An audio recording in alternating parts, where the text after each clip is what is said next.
Episode 5 से हमारे सामने फिर से वही सवाल खड़ा है और हम सब सोच रहे हैं कि टीवी कहीं लोकी ने तो नहीं बनाया या फिर एपिसोड 3 के हिसाब से ओबी ने। और क्योंकि हमारे सामने दो पैराडॉक्स हैं, तो कंफ्यूजन से दिमाग का दही तो होना लाजमी है। पर टेंशन मत लो, आज मैं तुम्हारा दिमाग और दही दोनों अलग करके रहूंगा, क्योंकि मैं प्रूफ के साथ तुम्हें ये बताऊंगा कि टीवी किसने बनाया और आखिर इन पैराडॉक्स का मतलब क्या है। साला एक कंफ्यूजन एपिसोड 3 से शुरू हुआ था।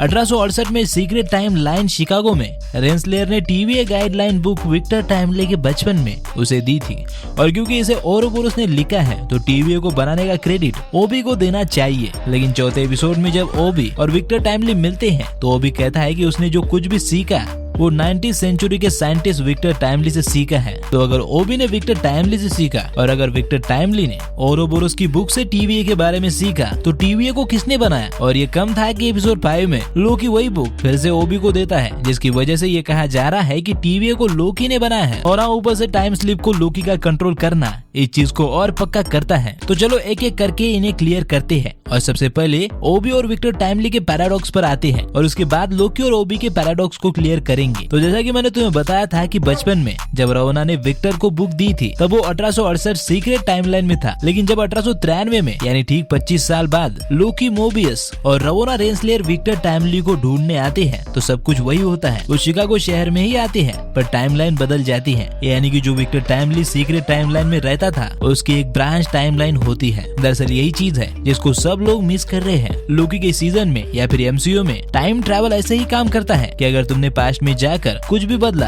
तो बेसिकली फ्यूचर नहीं बदलेगा बल्कि एक ब्रांच टाइमलाइन बन जाएगी, जो कि एक्चुअली में विक्टर के साथ हुआ। जैसे ही उसे ओबी की बुक मिली वो विक्टर टाइमली का वेरिएंट बन गया, यानी कि ये जो विक्टर टाइमली है जिसने सब कुछ ओबी के बुक से सीखा वो उस विक्टर टाइमली का वेरिएंट है, जिससे ओरोबोरोस ने सब कुछ सीख के टीवी गाइडलाइन वाली ये बुक बनाई। यानी कि देखा जाए तो सीक्रेट टाइमलाइन में अब भी वो विक्टर टाइमली वैसा ही है और उसके साथ वही सब होगा जो कि होने वाला है। और यहाँ पैराडॉक्स हुआ ही नहीं। अच्छा तो चलो दूसरे पैराडॉक्स की बात कर लेते हैं। जब टेम्पल लूम फट जाता है और लोकी टाइम स्लिप करके ओबी को उसी की बुक देता है तो फिर से वही पैराडॉक्स वाली बात चर्चा में आ जाती है। लेकिन यहाँ पर भी पैराडॉक्स हुआ ही नहीं, क्योंकि ये ओबी है ही नहीं। मतलब कि ये उसका पास्ट वाला वर्जन है जब ओबी को टीवी के बारे में कुछ पता ही नहीं था। और टेंशन मत लो, कंफ्यूज होने की कोई जरूरत नहीं है, मैं सब कुछ आराम से क्लियर करूंगा, बस तुम सुनते जाओ। खैर तो मैं पर्सनली ऐसा मानता हूँ कि ये ओबी का वेरिएंट है। ऐसा इसीलिए क्योंकि एक तो ये ब्रांच टाइमलाइन में है और दूसरा अगर इसने पास्ट में अपने ही बुक से सब कुछ सीखा होता जो कि उसे लोकी ने दी है तो प्रेजेंट में उसे याद होता।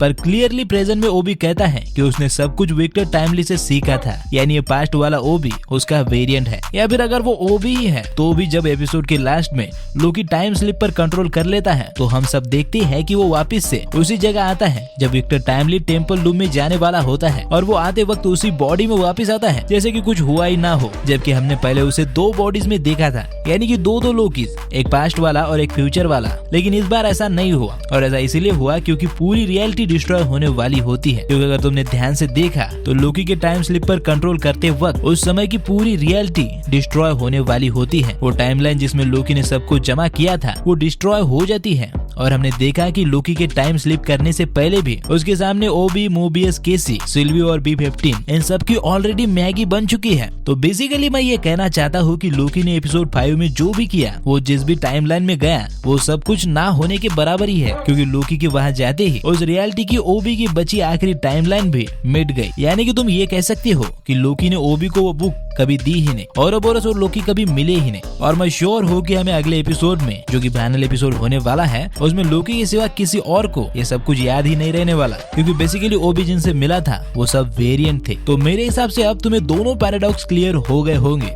फिर भी अगर हम इन्हें समराइज करें तो पहले पैराडॉक्स के मुताबिक दोनों विक्टर टाइमली अलग अलग है, और दूसरे पैराडॉक्स में जो कुछ भी लोकी ने किया है वो सब कुछ मिट चुका है। लेकिन दोस्तों इन सब से हमें अपने सवाल का जवाब मिल जाता है कि हीहू रेमेस ने ही अलायद की मदद से टीवी को बनाया। उसने जब वो विक्टर टाइमली था तब अलायद को काबू में करके अपनी टाइमलाइन को अलग कर लिया, और वो जानता था कि उसके वेरिएंट बहुत हरामी है, इसलिए दोबारा से मल्टीवर्स वॉर ना हो, इसलिए टीवी की मदद से हर ब्रांच टाइमलाइन को उसने हर बार वॉइड में प्रून करके डाल दिया, जहाँ भूखा अलायद उन्हें निगल लेता है। और पता है क्या, लोकी सीरीज का सबसे इम्पोर्टेंट कैरेक्टर कौन सा है? अलायद। अगर ये मॉन्स्टर नहीं होता तो ही हू रिमेन्स और ओबी मिलकर भी टीवीए को बना ही नहीं पाते। और इंटरेस्टिंग चीज ये है कि विक्टर टाइमली के बाद लोकी और सिल्वी ऐसे इकलौते हैं जो कि अलायद को काबू कर सकते थे। और अगर हम थोड़ा सा पीछे जाएं तो रवोना ने सिल्वी को क्यों पकड़ा था हमें पता नहीं। एक्चुअली में रवोना को भी नहीं पता कि उसने सिल्वी को किस कारण से पकड़ा था, क्योंकि हमने देखा था कि फर्स्ट सीजन के लास्ट एपिसोड में जब सिल्वी डेस्परेटली रवोना रेंसलेयर से पूछती है कि वो कौन सी वजह थी जिसके कारण तुमने मेरी पूरी टाइमलाइन को मिटा दिया और मुझे वहाँ से लेकर टीवीए में आ गए, तो रवोना रेंसलेयर को वो याद ही नहीं होता। वहीं पे अगर हम थोड़ा सा आगे आए तो लोकी टाइम में स्लिप क्यों कर रहा है इसका रीजन भी हम नहीं जानते। हाँ, मार्केट में बहुत सारी थियरीज है, लेकिन एग्जैक्ट रीजन हमें सीजन में कहीं भी नहीं दिया गया है। लेकिन हम सभी डॉट को कनेक्ट करें तो वो सब डॉट मिलकर ही हू रिमेन्स का ही चेहरा बनाते हैं।